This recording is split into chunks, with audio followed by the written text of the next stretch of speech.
Pemansuhan hukuman mati mandatori keadilan semua pihak. Bermula 4 Julai lalu, Akta Pemansuhan Hukuman Mati Mandatori 2023, Akta 846 telah dikuatkuasakan. Menurut Warta Kerajaan Persekutuan bertarikh 30 Jun yang disiarkan, Jabatan Pegawai Negara tarikh berkuatkuasa akta berkenaan ditetapkan Menteri di Jabatan Perdana Menteri, Undang-Undang dan Reformasi Institusi Datuk Seri Azalina Osman Said pada menjalankan kuasa yang diberikan oleh Subseksyen 1/2 Akta Pemansuhan Hukuman Mati Mandatori 2023, Akta 846. Menteri menetapkan 4 Julai 2023 sebagai tarikh akta itu mula berkuatkuasa. Menurut warta itu, pada 3 April lalu, Dewan Rakyat meluluskan Rang Undang-Undang RUU Pemansuhan Hukuman Mati Mandatori 2023 yang antara lain bertujuan memansuhkan hukuman mati mandatori, mengubah hukuman pemerjaraan sepanjang hayat dan sebatan.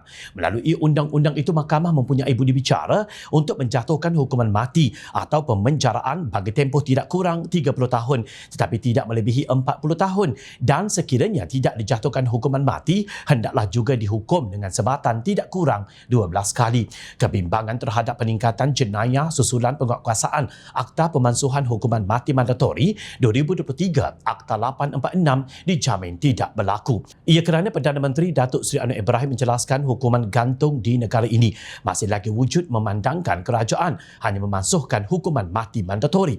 Tiada kebimbangan, hukuman gantung masih ada tetapi ia tidak diputuskan dalam undang-undang secara automatik. Ia harus didengar oleh hakim dan saya rasa ia lebih adil, katanya ketika ditanya media mengenai kebimbangan pemansuhan Akta 846 akan menyebabkan peningkatan kadar jenayah di negara ini.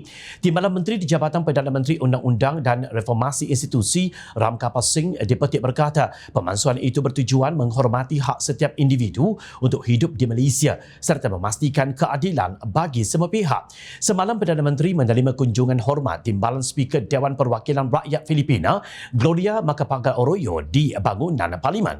Ketibaan Arroyo dan delegasinya pada jam 11.50 pagi disambut Menteri Jabatan Perdana Menteri dan timbalannya. Ketika pertemuan selama 30 minit itu, Anwar dan Arroyo yang juga Presiden Persidangan Antarabangsa mengenai kependudukan dan pembangunan ICPD telah membincangkan isu semasa termasuk mengenai pemansuhan hukuman mati mandatori. Mereka kagum dengan kecepatan perubahan dasar dibuat dan semuanya kerana Perdana Menteri melihat ia perlu diubah dan Kerajaan Perpaduan Madani telah berjaya melakukan. Kerajaan sebelum ini hanya bercakap, berbincang tetapi tidak dapat melaksanakannya. Tetapi kita dapat melaksanakannya sebagai satu komitmen kita kepada rakyat, kata Azalina. Melalui undang-undang itu, Mahkamah mempunyai budi bicara untuk menjatuhkan hukuman mati atau pemenjaraan bagi tempoh tidak kurang 30 tahun tetapi tidak melebihi 40 tahun dan sekiranya tidak dijatuhkan hukuman mati, hendaklah dihukum dengan sebatan tidak kurang 12 kali. Azalina yang ditemui selepas pertemuan itu berkata, Arroyo menyatakan kekaguman mereka terhadap Kerajaan Perpaduan yang mengambil langkah segera dalam menguatkuasakan Akta Pemansuhan Hukuman Mati Mandatori 2023, Akta 846.